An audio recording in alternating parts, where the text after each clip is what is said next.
Hello students, today we are going to start the first chapter of English book First Flight, that is A Letter to God, written by G.L. Funes. So first of all we should know about the meaning of chapter A Letter to God. This story highlights immense power in man's innocent faith in God, as well as it teaches us that if man has childlike faith in God, he can accomplish anything considered impossible. Dear students, writer G.L. फ्यून्स की ये कहानी a letter to God भगवान में मनुष्य के विश्वास की अपार शक्ति को उजागर करती है। साथ ही साथ हमें सिखाती है यदि मनुष्य में ईश्वर के प्रति सच्ची आस्था है तो वह हर असंभव मानी जाने वाली चीज को पूरा कर सकती है। Let's start today's chapter, but first before you read the chapter, they say faith can move mountains, but what should we put our faith in? This is the question. This story delicately pauses. लोग कहते हैं विश्वास पर्वतों को हिला सकता है, परंतु हमें विश्वास किस में रखना चाहिए? This is the question. यह प्रश्न है। And this story delicately pauses, बहुत ही चतुराई से इस प्रश्न को उठाती है और साथ ही साथ इसका विश्लेषण भी करती है। Lencho is a farmer who writes a letter to God when his crops are ruined, asking for 100 pesos. Does Lencho letter reach God? Does God send him the money? Think of your answer to these questions and guess how the story continues before you begin to read it. Lencho एक किसान है जो भगवान के पास पत्र लिखता है जब उसकी फसलें बर्बाद हो जाती हैं। 100 पेसोस की डिमांड भी करता है। क्या लेंचो का पत्र भगवान के पास पहुंचता है? क्या भगवान उसको पैसे भेजते हैं? सोचो, think your answer and guess, अनुमान लगाओ कि how the story increases. So dear students, open the page number 3 and let's start the text of the chapter. The house, the only one in the entire valley, sat on the crest of a low hill. From this height one could see the river and the field of ripe corn dotted with the flowers that always promised a good harvest. The only thing the earth needed was a downpour, or at least a shower throughout the morning. Lencho, who knew his fields intimately, had done nothing else but see the sky towards the northeast. एक घर जो पूरी घाटी में नीची पहाड़ी की चोटी पर स्थित था, इतनी ऊंचाई से नदी तथा पके अनाज के खेत में फूलों के चिन्हों को देखा जा सकता था, जो कि हमेशा अच्छी फसल की आशा प्रदान करते थे। And they promise that the crop is very good. पृथ्वी को केवल तेज वर्षा की आवश्यकता थी. And by looking the crops it seems that only a light shower is needed.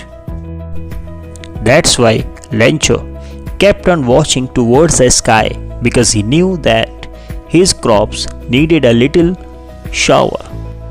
Now we are really going to get some water, woman.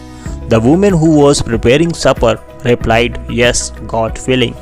The older boys were working in the field while the smaller ones were playing near the house until the woman called them all come for dinner.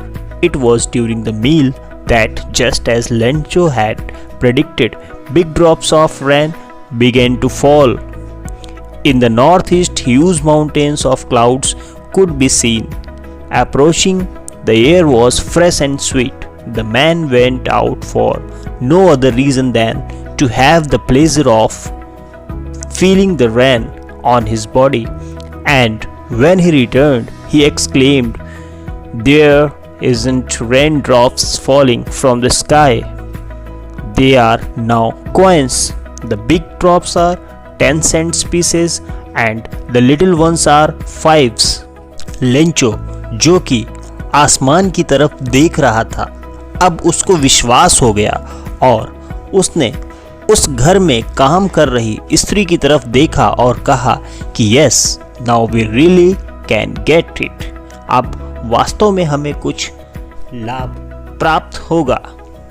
तो स्त्री, जो कि रात का खाना पका रही थी, उसने रिप्लाई किया, यस, हाँ बिल्कुल, अगर भगवान चाहेगा तो। घर के सदस्यों का वर्णन करते हुए लेखक ने इस पैराग्राफ में बताया है कि बड़ा लड़का जो कि खेत में काम कर रहा था, जबकि छोटा घर के पास में खेल रहा था। जब तक कि घर की स्त्री ने, यानी कि लेंचो की वाइफ ने उन्हें बुलाकर नहीं कहा भोजन के लिए आओ, तब तक वह खेलते रहे और लेंचो पूर्वानुमान लगाता रहा आसमान की तरफ देखकर। Then after some time the time came, it started raining and Lencho went to the field to have the pleasure of raining. बारिश की बूंदें गिरना शुरू हो गई थी और जो हवा चल रही थी वो बहुत ही शीतल स्वच्छ थी। बारिश की बूंदों का अनुभव लेने के लिए लेंचो ने बिना ही रुके तुरंत अपने खेत में खड़ा हो गया और जब बारिश की बूंदें लेंचो के शरीर पे गिरी तो लेंचो ने कहा, ये बारिश की बूंदें नहीं हैं, ये तो नए सिक्के हैं, जिसमें बड़ी बूंद को 10 सेंट का सिक्का बताया और छोटी बूंद को 5 सेंट का। With a satisfied expression, he regarded the field of ripe corn with its flowers drafted in a curtain of rain. But suddenly a strong wind began to blow, and along with the rain, very large hailstones began to fall. These truly did resemble new silver coins. The boys, exposing themselves to rain, ran out to collect the frozen pearls. Lencho ये नज़ारा देखकर बहुत ही खुश था। जिस फसल को वह देखा करता था, आज वो समय आ गया है कि वर्षा की चादर से पूरा खेत लिपट चुका था। लेकिन जल्द ही समय बदलने लगा और बारिश ने अपना रूप बदलना शुरू कर दिया। लेकिन बारिश के साथ बड़े बड़े ओले गिरने लगे। ये वास्तव में नए चांदी के सिक्के के समान थे। लड़के वर्षा में जाकर जमे हुए मोतियों यानी कि बारिश के ओलों को इकट्ठा करने बाहर भाग गए। It's really getting bad now, exclaimed the man. I hope it passes quickly. It did not pass quickly. For an hour the hail rained on the house, the garden, the hillside, the cornfield, on the whole valley. The field was white as if covered with salt. Lencho, जो कि ये सारा नज़ारा देख रहा था, अब उसके मस्तिष्क पर चिंता की लकीरें साफ साफ दिखाई देने लगी थी। लेंचो ने कहा कि वास्तव में अब बुरा मौसम आ रहा है, लेकिन लेंचो को उम्मीद थी कि यह जल्द ही समाप्त हो जाएगा और फिर से सब कुछ सही हो जाएगा। लेकिन 1 घंटे तक घर पर, उद्यान में, पहाड़ी, अनाज के खेत में, सारी घाटी में ओलावृष्टि होती रही। पूरा खेत ऐसा हो गया था मानो कि पूरा खेत नमक से ढक गया हो। Not a leaf remained on the trees. The corn was totally destroyed. The flowers were gone from the plants. Lencho's soul was filled with sadness. When the storm had passed, he stood in the middle of the field and said to the sons, "A plague of locusts would have left more than this. The hail has left nothing. This year we will have no corn." That night was a sorrowful one. All our work for nothing. There is no one who can help us. We all go hungry this year. Trees पर एक भी single leaf नहीं बची थी. अनाज पूरी तरीके से नष्ट हो चुका था. पौधों से फूल गायब हो गए थे. लेंचो की आत्मा भी उदासी से भर चुकी थी. जब आंधी गुजर गई, वह खेत में खड़ा हुआ और उसने अपने पुत्रों से कहा, locust, a plague of locust, यानी कि टिड्डी का दल भी जब कभी किसी खेत पर अपना उपद्रव करता है, उसके बाद भी इतना नुकसान नहीं होता है जितना कि इस तूफान ने तबाही मचा दी. वह रात लेंचो के लिए वास्तव में एक बहुत ही दुख भरी रात थी. कोई भी ऐसा नहीं था जो उसकी मदद कर सके. उसने ऐसा कहा कि लगता है इस साल हम सभी को भूखों रहना पड़ेगा.